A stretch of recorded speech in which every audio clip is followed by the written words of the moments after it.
So I want to create a value scale. I want a 6-step, so 1, 2, 3, 4, 5, 6, a 6-step value scale. This does not need to look like amazing. I know some of you are really organized. The first thing I'm going to do is dip my brush in the water, scrape it off on the sides. It's something you'll do between every step.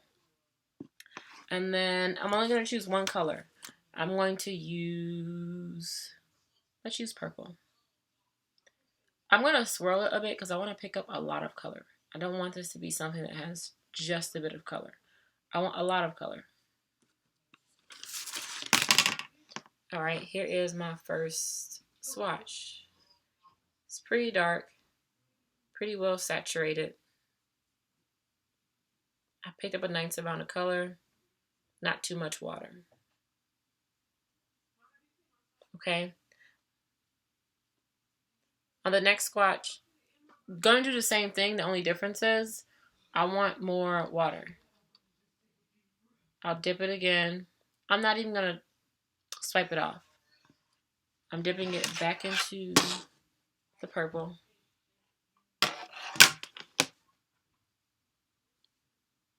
This is too dark. So I know if it's too dark, then I want to dry it off.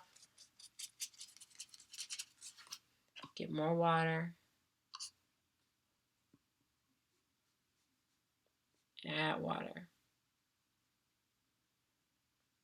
Boom. Got another one. It's slightly lighter. The key is that you just add more water. That's all it is. For watercolor paint. Your color's too dark. That means you need less color, more water. That's all that is. If you make a mistake with watercolor, you can easily fix it. I mean, every time you re-wet the pigment, it continues to move. You just keep fixing it. Same thing. I'm just getting more water.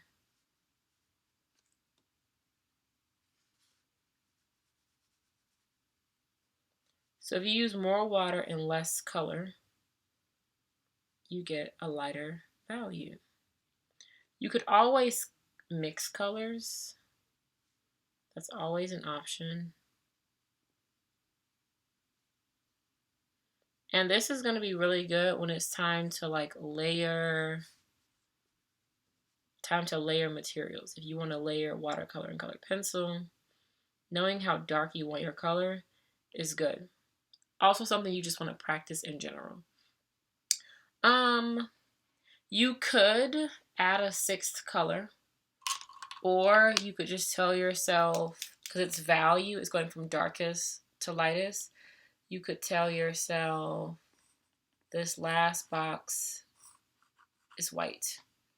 Up to you. I'm going to give you space for that, okay? Darkest to lightest, okay?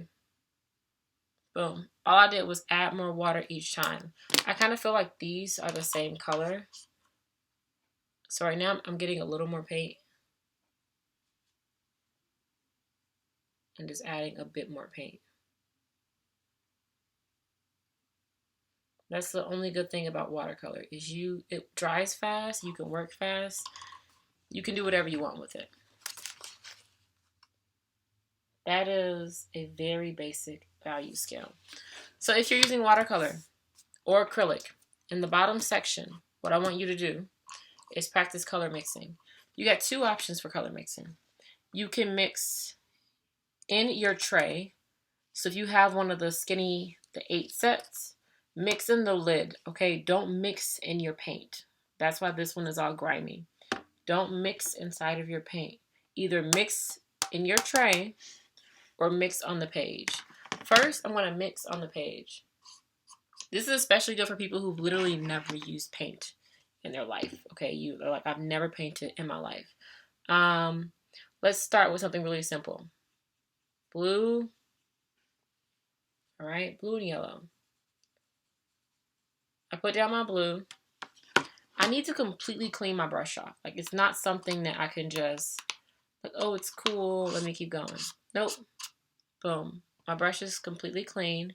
I can double check it by putting on a napkin. It comes out as clean water and not as blue water.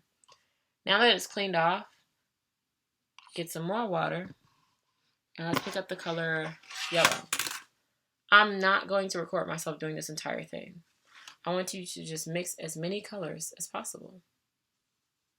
Mixing watercolors are super easy. Super easy. I clean my brush in between. I scrape it on the sides. I test it on a napkin. And I choose a new color.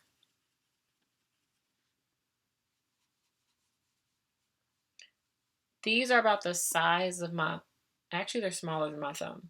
They're smaller than my thumb, okay? Just as a kind of a quick tip, I just want to show this is what the bottom of my page looks like. These are all the colors that I mixed. If you have never used paint before and you're really concerned about color mixing, start with the colors that are already in the tray. So I did black, red, orange, yellow, green, blue, purple, and brown, maybe white. I believe the Crayola trays, they either have these 8 colors. Black and white are switched out sometimes, okay? So maybe do the 8 basic colors and then do all of the complementary colors and then try to create tertiary colors. Just play around with it. Maybe try to create different values of certain colors, okay? I just want to kind of show what my page looks like. This also goes for acrylic paint as well.